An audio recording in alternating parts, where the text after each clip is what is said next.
Welcome to the podcast series Unshakable Strength Empowering Black Women, sponsored by the Empower Project. The Empower Project is a partnership between Howard University and Health HIV, sponsored by the PACE grant from Gilead Sciences.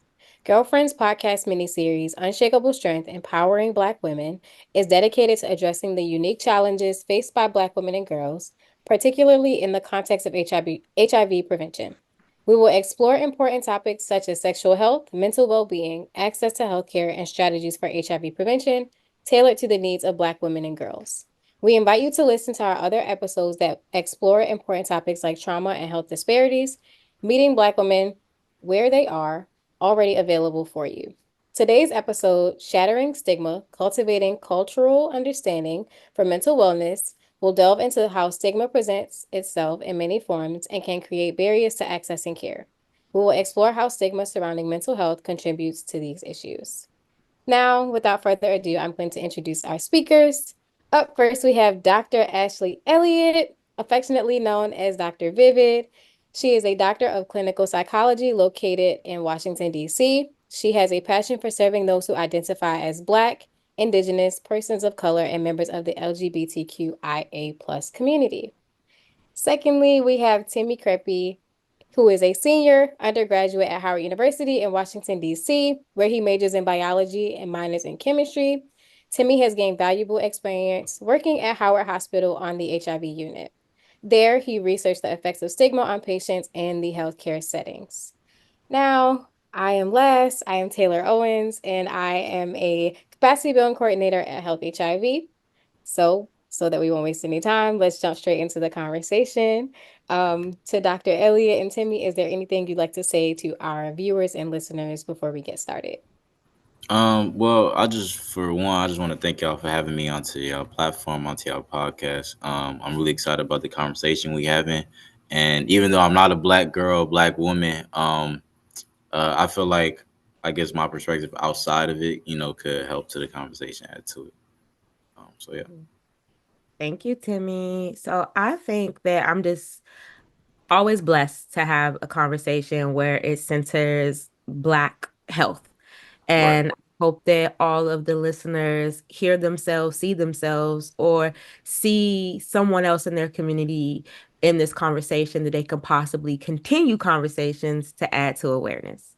Right. Right. Yeah, I think the biggest thing for me, in this session, was a learning aspect, learning process for me. So I'm trying to learn as much as I can, soak up all the knowledge. Spoken Awesome. like a true senior. Come on, Like a Howard grad, we love like a that. Howard man. Yeah, Yes. you are almost at the finish line. Love that for you. All right, Thank you. so Thank let's jump into the conversation. We're gonna start off with an easy question. I think it's easy. So the question is, what is the connection between culture and mental wellness? And either of you can go first. Hmm. I you, think Doctor First. Doctor first. All right. So I think when we talk about culture, culture shapes our belief systems.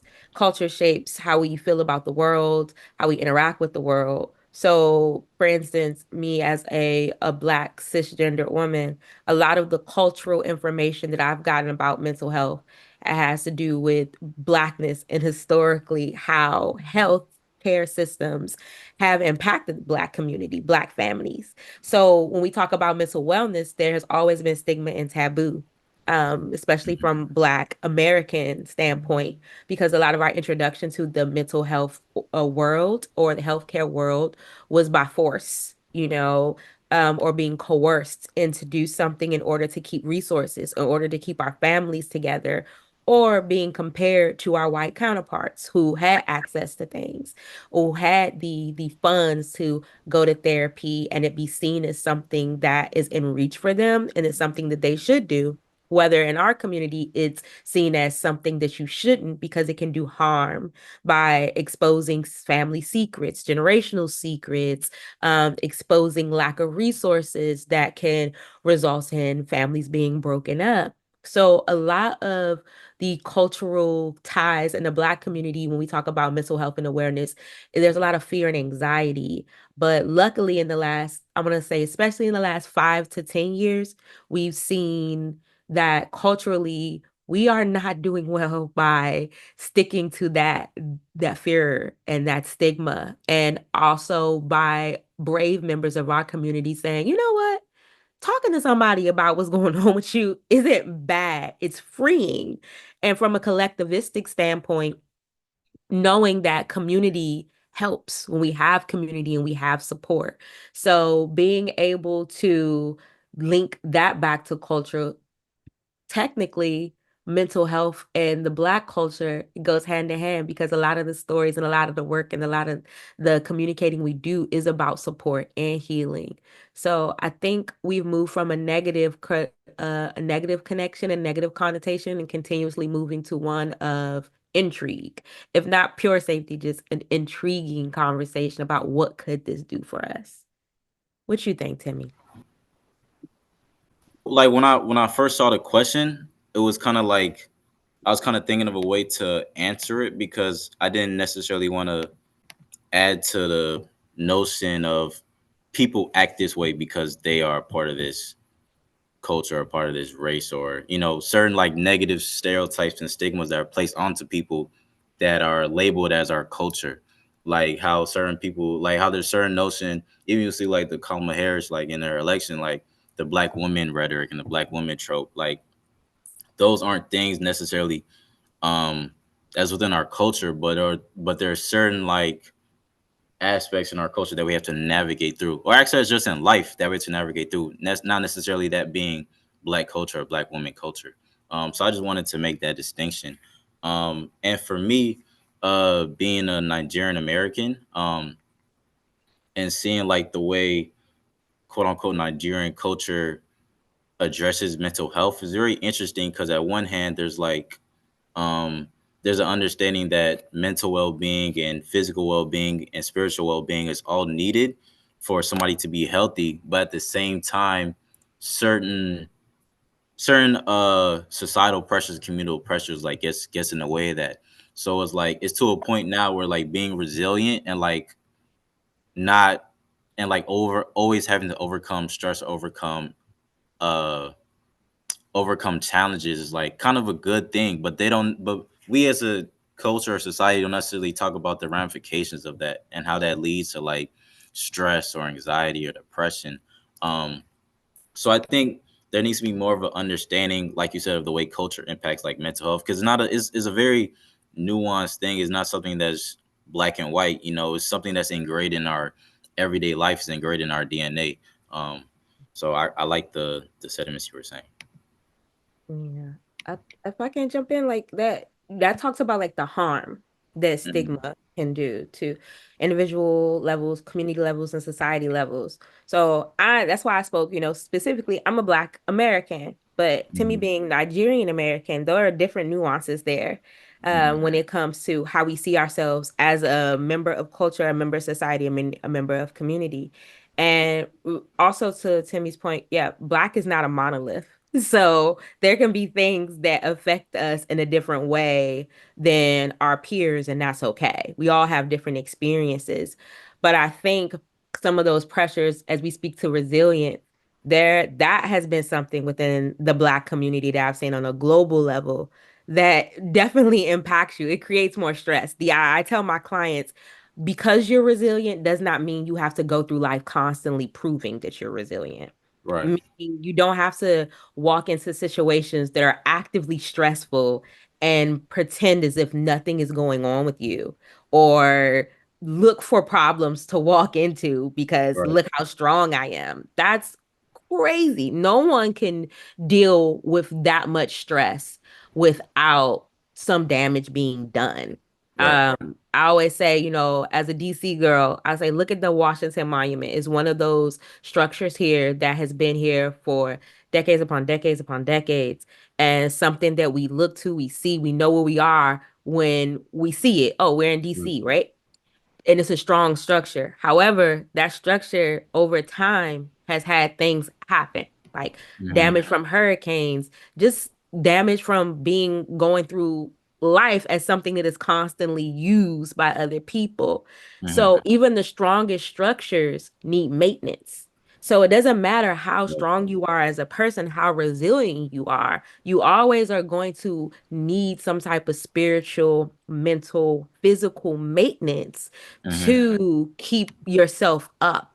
Even if that up isn't 100%, even if it's a 75% week, Mm-hmm. sometimes we only got 25%. Right. But if you have something to at least keep you at that 25 without dropping to 10 or being completely depleted, that's what we need to focus on instead of saying resilience, resilience, resilience. It's great to be able to withstand, but it's also great to be able to process so you can understand the factors that you're Right. dealing with on a regular basis. What do you feel like is the source of these cultural stigmas when surrounding like mental health or just the way culture mental? What do you think is the source of these resilient type concepts you're speaking of? Yeah, I know I can speak of this from different levels. So let's say from me being a woman, it's Mm-hmm. always, the strong black woman. Mm-hmm. You hold so much on your shoulders from a family. You are guiding the family. If you heard that if the man is the head of the household, the woman is the neck, right? Mm-hmm. So that means that you are controlling, you're help navigate, and you're helping support. But Mm-hmm. who supports the neck?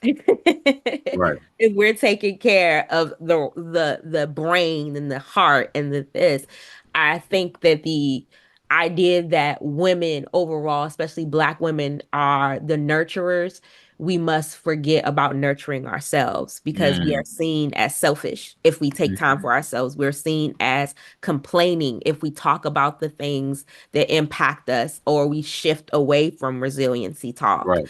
Is seen as though, oh, she's whining, she's crying. Look at these women. They not like the women of, my aunties and my grandma. Yes, we are not because we have more resources and we have more room to rest.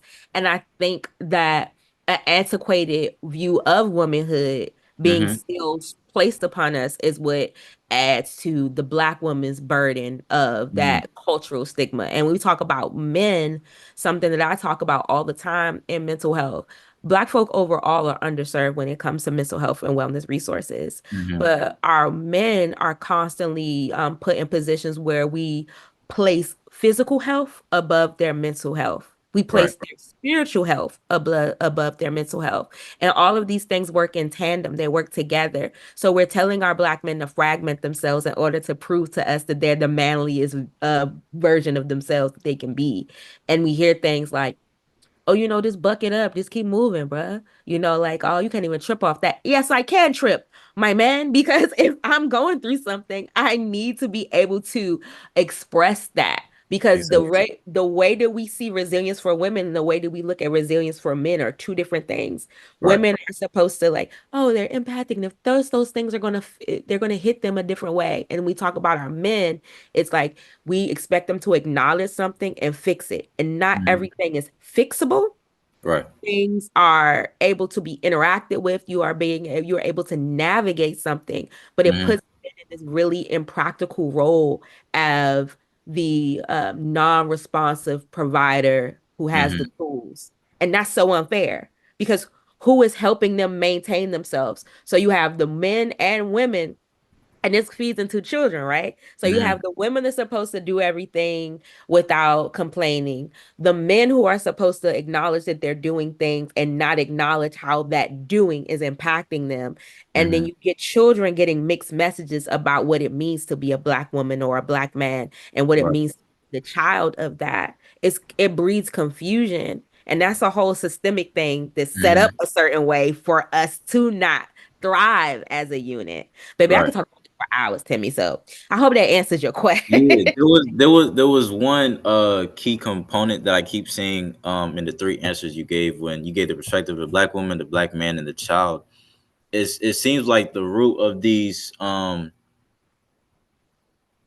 like issues, right, is an external force onto a person, and then that external force creates an internal, internal conflict that just makes the whole situation like to go haywire. So that was something that I kind of seen your answer that was really interesting. Like, for example, like you were saying, like with the black woman, there's external forces from like whether that's family saying you got to do this, or that's from society saying you got to be like this, which then causes people to internally question themselves and think and to compare and to, you know, yeah, like yeah. So I thought that was like a very interesting aspect that you touched on. Yeah, we internalize so many messages, and though and the internalization of those messages affect us on a personal level. There, Mm-hmm. even though I feel like I'm a great mom, there are some days where I think I'm terrible at this, Mm-hmm. and I have to rely on my community to say, "Girl, no." Sometimes I think as an advocate, I'm not doing enough. But Yeah. who sets the bar for enough? Society is always moving the goalpost. So Right. you won't ever feel like you're hitting your mission goals. And I Right. think that's important when you picked up on that internalization. Because if I get the message that I'm not doing enough, I'm gonna work myself until I drop. Right.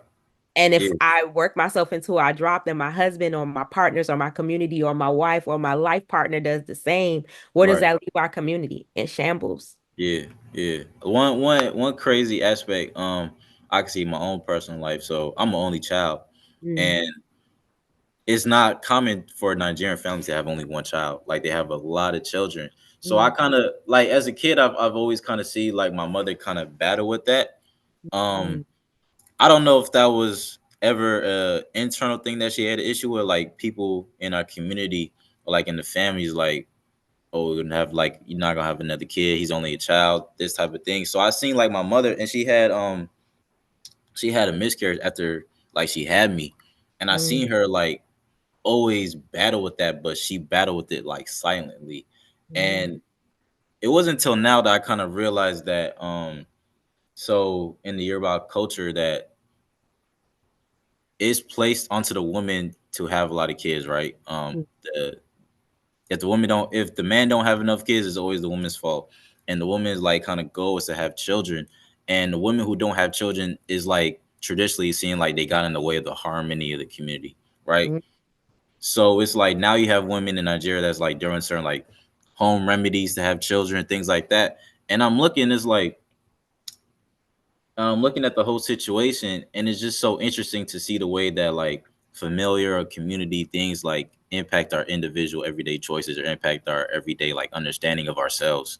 Um, so yeah, yeah. So I've always felt like empty for her because not like she don't have kids, like she got a you know what I'm saying, she got a kid, and even like she didn't want kids, like that shouldn't be something that should trace her or follow her like throughout her life and things like that. Definitely, definitely. And thank you for sharing that. Like, and I think that falls into, the stigma when we talk about accessibility to mental health and wellness and assessing care. Hmm. Because if you talk about, you know, in your culture, this value of you need to have children and be fruitful and be plentiful Hmm. because those bodies are essential, like you said, to the harmony of the community. You Hmm. see yourself as a disruptor Hmm. of harmony. Hmm. And that's a big internalization to Yeah. hold. That Exactly. affects how you're able to see other people's family structure. That Hmm. affects how you think about going to seek help. Is this something that I even want people to know? Right. And having a miscarriage is something that is really hard, to Hmm. think about. I've created this life, and now this life is no longer here to flourish and to Hmm. contribute to that harmony. And you come from different cultures. Do I even want to talk to a healthcare provider about how this made me feel? Or am Hmm. I focusing on recovering my body so I can do what my community wants me to do, and that's continue to procreate?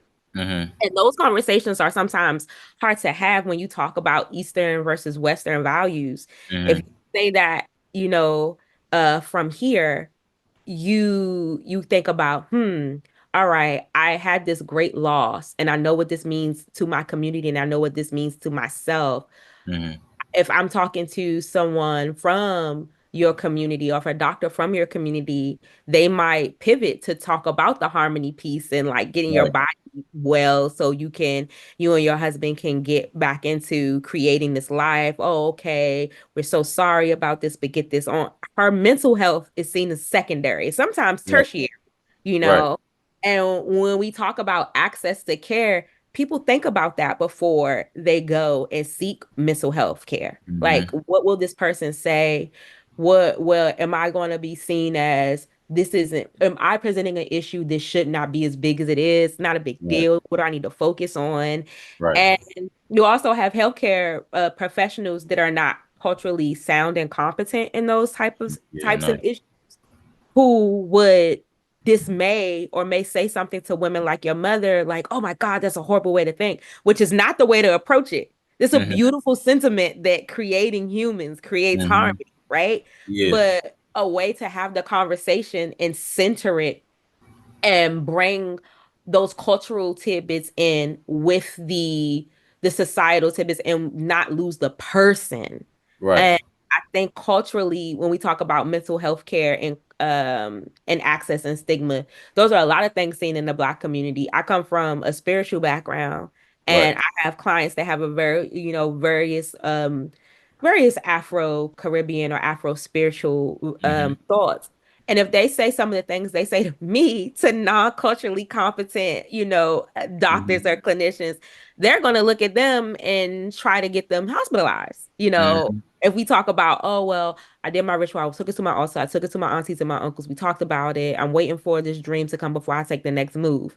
My white counterparts will be like, Yeah. It's a disconnect. Yeah. it's It's a a disconnect. disconnect. It's like, what do you mean? She took it to her auntie and her uncle that have been dead for the last 45 It's years. a disconnect. I'm Yeah. like, things like that, and people not being able to understand. And also, I don't want to have to, how you so eloquently broke down how what childbearing means to your culture. There are some Hmm. people who are not from the experience of diaspora and cannot, understand that, and would have jumped to get you to talk about something else or jump Hmm. to a position to make you the educator in the conversation.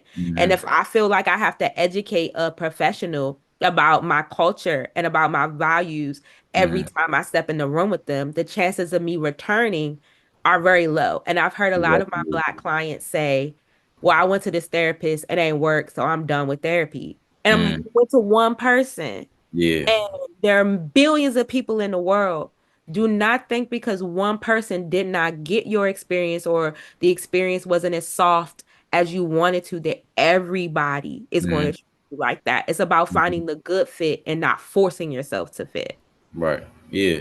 I love everything you touched on. I think another aspect, because the original question was because we kind of going deep into it. The original question was a source of cultural stigma when discussing cultural health. But I think another because I think what we touched on a lot is like discourse of peace among our communities or among our families or among our friends. But I think we negate to speak on the impact of the media and education has about the sources of like cultural stigma. Like for instance, when you look at HIV, at first they were saying it was just a drug that only homosexual men can get, and Right. that's like not the case at all, which led to a whole bunch of stigma, led to a whole bunch of miseducation of people who missed out on getting proper treatment or just missed out on just like actual prevention. You know, so I think that's like media and education that we give, whether that's health literacy or just like culturally, is like so big.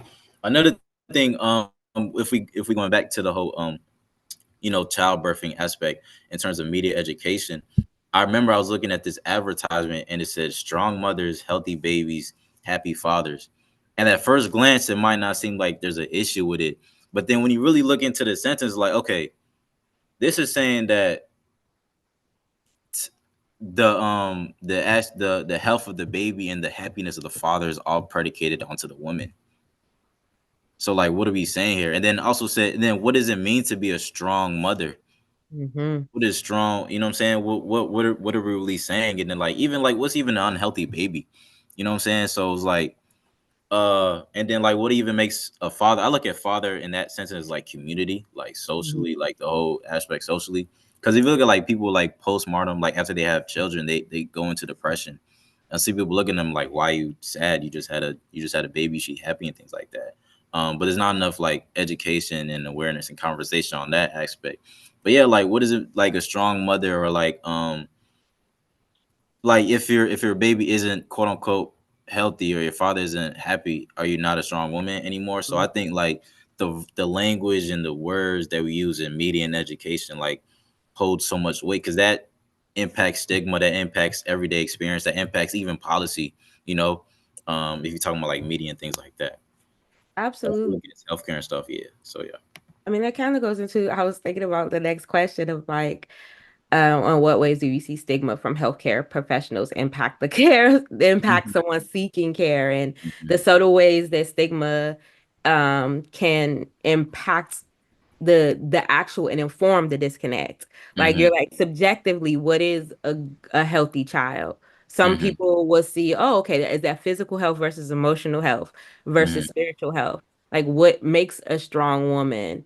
Mhm. What makes, and then we talk about, what you said about childbearing. Why would you be sad you had this child? Mhm. African American rates for maternal care, when we look at the amount of mortality in those Mhm. birth rates are extremely high. Mhm. Also, research shows that African American women, Black women who are giving birth, especially when we talk about America, Mhm. our birth experience is different than our non-Black counterparts. Mhm. I know for my two of my birth experiences, scary things happened. Mhm. And I was on the floor with all these other women, and I could tell when I was being treated differently.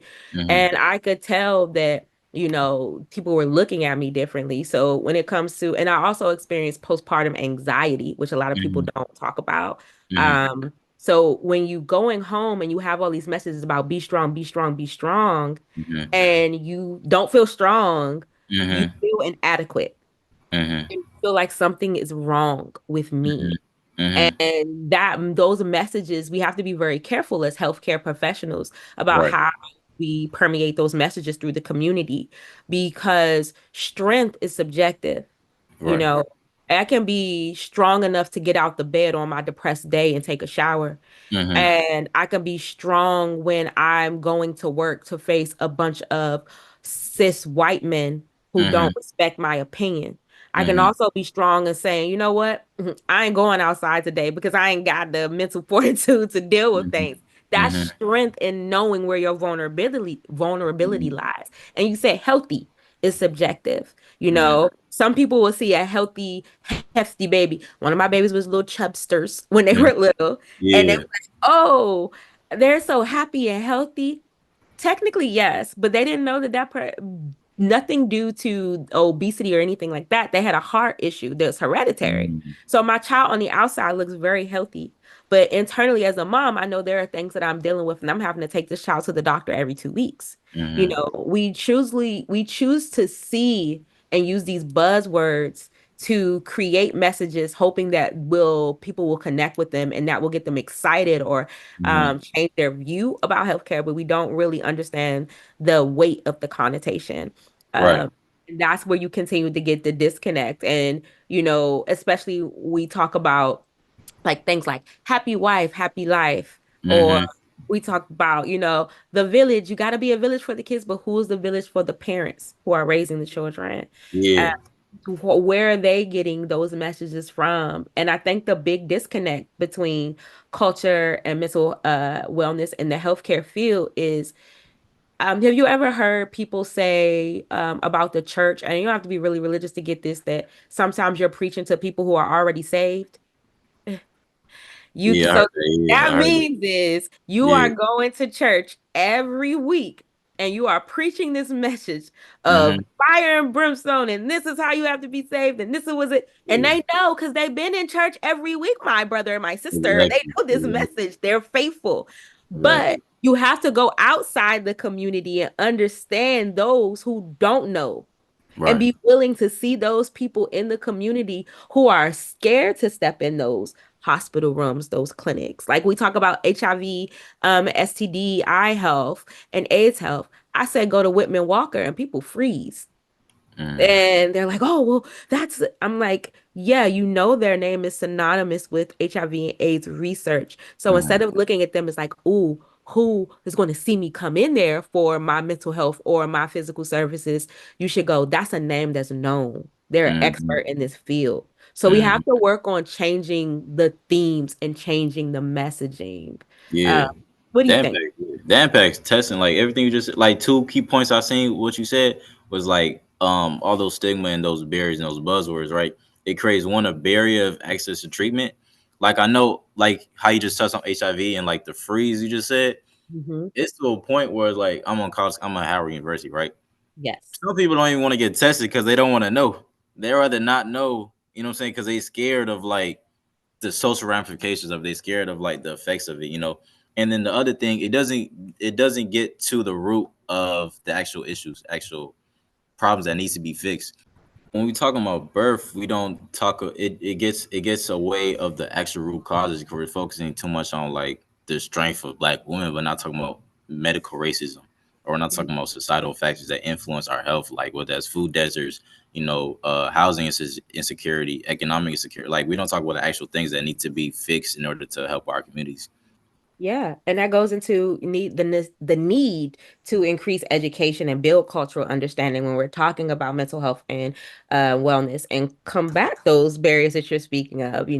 That fear, that medical mistrust, and I think the way to really build education is to not pander and be Mhm. truthful, and also getting members of the community to speak within the community because I Mhm. know every time someone logs on with me and they haven't seen like my face and they see I'm black and they black, it's a party. That's So facts. Yeah, because that's facts. Yeah. representation matters. So build and folk like you, I'm pleased to see that you're in the hard sciences in the field because we need more people like you that will be able to work in clinics and disseminate that information throughout Yes, the ma'am. community so we can continue to build and it's not feeling like it's coming from a place of someone that feels they're better than me. No, it's someone Right. who looks like me that has those shared experiences and then Exactly. continue in the community to hold each other accountable. When's the last time you done this? I see you doing X, Y, and Z. Are you taking Hmm. care of yourself? Checking Hmm. on each other, the strong friends, the weak friends, the vulnerable friends, the friends that's lit during homecoming. But before homecoming, baby, I saw you were missing classes. You were sad. You were anxious. Sure. Yeah. What are you doing Yeah. to mask this pain? Like, I'm here for you. So I Yeah. really believe with the generation that you belong to, Timmy, really continuing to say these are the barriers that our parents, our aunties, our cousins came up against. We're going Hmm. to be committed to breaking down those walls brick by brick, educating each other. And then we don't have to necessarily worry about educating the masses. The masses already got that information. Exactly. Yeah, you're right. Yeah, that's a great point. You're right. I agree 100%. Yeah, I just want to thank you both because you both have unique perspectives today on the podcast. Dr. Vivid, you with advocating for marginalized communities, especially Black women and the LGBTQI, community. That's amazing. And then Timmy, you as a student, and you're a student at Howard, which means you're surrounded by a bunch of different Black people who Hmm. identify, in their respective ways. And then you're also in the District of Columbia. You're both in the Hmm. District of Columbia. So that is very different because a lot of people travel to the district. So it's not like you're just dealing with the people who live and are from the district or who are from the DMV, but Hmm. visitors, guests, tourists, it's like whoever decides, "Oh, I want to drop in today, I'm going to drop in." Those are Hmm. people that you also have to consider when you think about these cultural understandings and how it ties into mental health and what we define as normal behavior versus someone needing to seek for help or even feeling like they can seek for help. So I just want to thank you both for providing your both individual perspectives. That was great. A great conversation. And to our listeners, we would also like to thank you for tuning into this episode of our podcast. We hope that you found the conversation engaging and informative. And if you did find it engaging and informative, we ask that you tune into our upcoming episodes that will cover topics like the impact of PrEP and HIV prevention and early HIV interventions for young girls. Please remember to subscribe, rate, and review our podcast to help more listeners. Until the next time, we hope to see you again. Thank you.